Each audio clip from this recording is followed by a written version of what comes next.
Ano ang mga sinasabi ng narcissist para bumalik ka sa kanya? Yan. Sigurado ko, itong mga babanggitin kong 'to, nasabi na sa inyo paulit-ulit. Ginamitan na kayo ng istilong ito, 'no? Istilong narcissistic ito. So here, you will be educated and also you will be enlightened at tataas ang awareness ninyo dito. Okay? Una, sasabihin niya, hindi ka na makakahanap ng kagaya ko. Or sasabihin niya, hindi ka na makakahanap ng better, no, kesa sa akin. Or sabihin niya, you won't find anyone better than me. Wala na. So, ikaw, magkakameron ka ngayon ng doubts. So, ano nga ba ang purpose nun? Siyempre, para maghinala ka, magduda ka, mag-alinlangan ka sa sarili mo na, aba, baka nga hindi na ako makakahanap ng kagaya niya. Ikaw naman, since trauma bonded ka, so, naniniwala ka, babalik ka. So, what's that? It's like awakening your insecurity and awakening your trauma. And then what will happen? Manipulated ka ngayon. Nasabihin niya, ikaw lamang ang makakasagip sa akin. So, only you can save me. 'Di ba? So, ang datingan ngayon is gini-guilt trip ka, no? So, nagi-guilt trip siya sa iyo para bumalik ka. Down na down na ako. Ito yung mga pinagdaanan ko. Kailangan kita ngayon. Walang iba. Ikaw lang ang makakasagip sa akin. So ngayon, babalikan mo ngayon. Kasi magigilt ka nga and ito pa isa, motivated ka pag bumalik. Why? Because you felt na ikaw ay rescuer. Ayan. So magigising ngayon or maa-awaken yung tinatawag na rescuer fantasy or yung rescue fantasy mo. So may ganun kasi sa psychology yung tinatawag na rescue fantasy na feeling mo, kaya mong sagipin yung tao na yun yung partner mo na yun Lalo na kung nagsabi siya na, only you can save me. Ang datingan. So ikaw naman, wow, eto na nga, savior pala ako ha. Boost na boost ngayon ang iyong sarili, isa-save mo ngayon ito. Yari ka ngayon, babalik ka uli. Okay? Another one, nasabihin niya may sakit ako.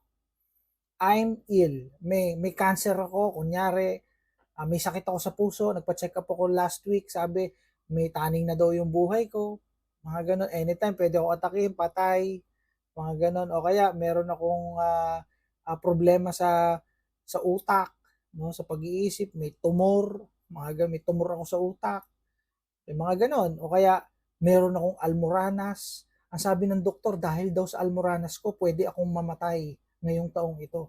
May taning na yung aking almoranas. So, ito, nangyayari talaga to You know why? Nasabi ko nangyayari to, meron akong na-coach dito na yun yung dahilan kung bakit siya bumalik. Sabi ko, bakit ka bumalik? Ginugulpi ka pala lagi. At saka grabe na yung abusong ginagawa sa'yo.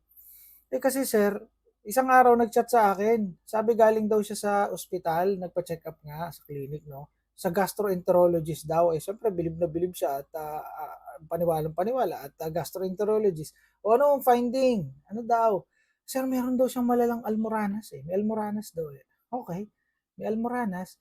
Sabi may taning na daw yung buhay niya. Natakot daw siya, bumalik siya. Sabi ko, sa tagal ko ng nurse, ngayon lang ako nakarinig ng tinaningan ng doktor dahil sa almoranas itself. Almoranas lang daw talaga. Sabi ko baka naman may cancer sa puwet o ano yung mga sigmoid, mga colon cancer, ganyan. Hindi daw almoranas lang daw. See? You see, ganan magdahilan yan. So what will happen? Babalik ka ngayon. Madami nang nabiktima nito, madami nang naloko dito. Okay. Another one, ito malupit. I've changed. Nagbago na ako. So marami nabibiktima nito, lagi itong sinasabi ng narcissist na better na ako ngayon, no? Ayos na ako ngayon. Pero hindi nyo alam, temporary lang talaga yan. Na pagbabago na yan. Papakitaan kayo ng peace for let's say 1 week, 2 weeks, 1 month. May tumatagal na ilang buwan pero babalik ulit sa kawalang yan. Okay? So what will happen? Pabalik-balik ka ngayon kasi binibigyan ka ng temporary change. No? So cycle ito ng abuse. Last but not the least, ito yung pinakasikat sa lahat sa may mga anak. Okay? Para sa mga bata. Yan. Comment down below. Nadali na ba kayo nito? Magsama na tayo uli. magbalikan na ulit tayo, no? Bawa isang taong nawala, nangabit, tapos nag-chat isang araw para sa mga bata.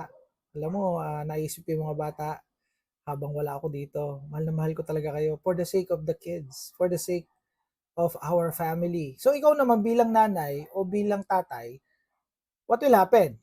Tatanggapin mo. Kahit nag-cheat, kahit na nagpabembang yung misis mo sa iba, dadating ang pagkakataon na tatanggapin mo din for the sake of the kids nga no? Despite not caring about their children during the relationship, walang pakialam sa inyong mga anak, tapos dadahilan naman ngayon, babalik, idadahilan out of nowhere ba, bakit nagkameron ito ng care sa aming mga anak, ganon siya dati, no? So what happened here is the narcissist now suddenly cares, kuno. Okay? So alam niyo na yung game na to, no? So this is kalokohan talaga to. So ito yung mga sinasabi ng mga narcissist, yung mga yan. Okay? So ngayon hindi na kayo mauuto, hindi na kayo mapapaikot. Kapag kayo ay napaikot pa ng narcissistic partner ninyo, after nyo malaman ito, nakipagbalikan pa rin kayo na may problema dyan. And for those of you who would like to talk to me, you can schedule one-on-one coaching, no, sa akin. So ako po yung nagre-reply sa inyo, nandyan po yung contacts. Ako rin po yung nagbo-booking sa inyo. Ako rin po yung mismong magko-coach sa inyo, wala pong iba. Ako po yung kausap ninyo dito. So, wag po kayo mag-alala na may nakakausap kayong iba, may nagre-reply sa inyong iba. Once na nag-message kayo dito sa page, ako po yung nakakausap nyo. Once na nag-message kayo sa WhatsApp, sa Viber, sa aking mobile number, ako po yun. Okay? So, see you in my next content. I hope to see you also in my coaching. Bye for now.